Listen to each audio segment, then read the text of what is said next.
Tonight, in our coverage, Canadians remember the 6 lives lost in the Quebec City mosque attack, a tragedy that shook the nation and still echoes today. Assalamu alaikum and good evening. This is Muslim News Canada on Muslim Network TV. I'm Elia Batul.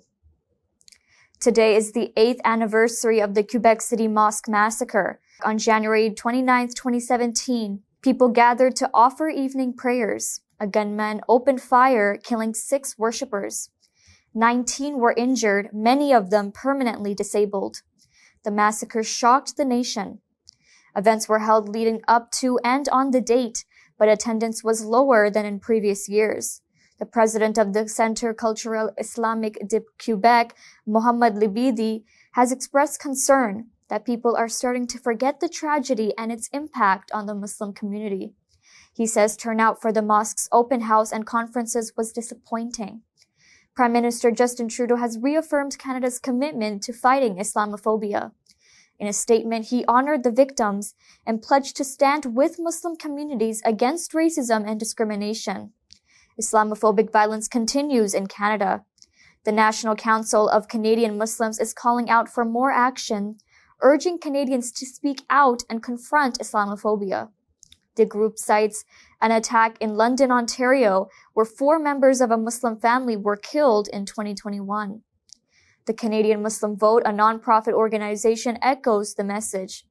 It is calling for unity, a need for education and solidarity to ensure safety and respect for all. Quebec solemnly marks the 8th anniversary of the Quebec City Mosque shooting today with a series of memorial events. In Montreal, Mayor Valérie Plante led a ceremony and moment of silence at City Hall to remember those killed in the attack. A public vigil was held outside Marc Metro station. Community members, including Muslim leaders and activists, gathered at the station to share messages of remembrance and unity. Organizers emphasized that the 6 victims, Ibrahima Berry, Mamadou Tanu Berry, Khalid Belkacemi, Abdel Karim Hassan, Azadin Soufiane, and Abu Bakr Tabti, must never be forgotten. In Quebec City, commemorative events including a discussion on Islamophobia, prayers, and a communal couscous dinner in memory of the victims. Prime Minister Justin Trudeau met privately with the victims' families, reaffirming his government's commitment to combat Islamophobia. The city's mayor and Amira Al-Ghawabi, Canada's special representative on combating Islamophobia, also attended a public memorial event in the day. The anniversary coincides with the launch of Muslim Awareness Week. Mohamed Libidi, president of the Islamic Cultural Center, is urging Quebecers to stand against hate. Libidi says, "We have a duty to remember." He says no community should suffer such pain again.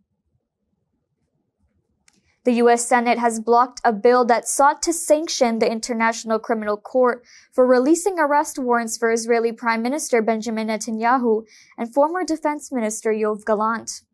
The bill received 54 votes in favor and 45 against it, failing to meet the 60-vote threshold. Many Democrats oppose sanctioning the top court. Some, on the contrary, criticize the court's actions against Israel. Senate Majority Leader Chuck Schumer says he supports sanctions but is calling for revisions to the bill. Republican leader John Thune warns the court's actions could target Americans in the future. The court denies bias and argues Israeli officials could be held accountable for war crimes in Gaza. Israel's war on Gaza has killed over 47,000 Palestinians. A new Chinese artificial intelligence chatbot, DeepSeek, is raising eyebrows after dodging politically sensitive topics. DeepSeek struggles with questions about Taiwan, Tiananmen Square, and Winnie the Pooh's link to President Xi Jinping. Test by CBC News and the Associated Press shows DeepSeek often deletes controversial answers or apologizes, claiming the answers are beyond its scope. Meanwhile, it freely discusses satire of Western leaders. The Western media is accusing the chatbot of bias.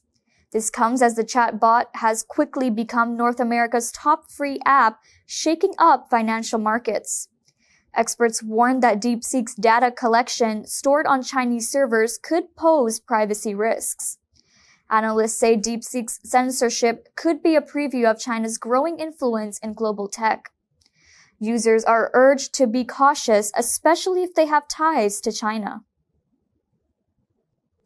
A hitman who killed former Air India bombing suspect Ripudaman Singh Malik has been sentenced to life in prison. Tanner Fox was one of the two men who admitted to being paid for the killing. Fox will serve 20 years before parole eligibility. Malik was shot outside his business in Surrey, British Columbia in July 2022. Prosecutors call the murder a planned and deliberate act. The second killer, Jose Lopez, has also pleaded guilty and will be sentenced in February. The attack has left Malik's family fearing for life. Malik's sons are urging the killers to name those behind the crime. Malik was acquitted in 2005 of charges linked to the 1985 Air India bombing. The bombing killed 331 people. A report issued by the Canadian government the same year reveals the bombings were carried out by Sikh Khalistani separatists in Canada, including bomb maker Inderjeet Singh Riyat. Riyat was convicted of manslaughter. Pakistani-born climate activist Zain Haq is being deported from Canada after his legal battle to stay in the country has failed. Haq came to Canada in 2019 on a student visa. He is accused of violating his study permit. The 24-year-old activist co-founded the Save Old Growth group. He was arrested for participating in protests in 2021 and 2022. Haq pleaded guilty, but was not considered violent. His wife, Sophia Pap, had applied to sponsor him for permanent residency. The request has been denied. Haq's lawyer calls the deportation harsh and an unjust move. Activists, including Green Party leader Elizabeth May, supports him. May calls the deportation decision unfair. Haq is now packing to leave for Pakistan. His wife says she will follow him and reapply for residency, though the process could take years. Haq's supporters says the case highlights government failures in addressing climate activism. Police in the city of St. Albert in Western Canada are investigating a racist protest on a busy street. 3 men were holding signs that read, "Deport them all," and made Nazi salutes. Police arrived at around 11:45 a.m. and dispersed the crowd.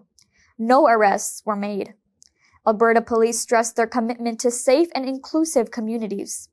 They say any threat to public safety are taken seriously. The investigation is ongoing, with hate crime experts involved. Authorities are asking people to share any photos or information about the protest.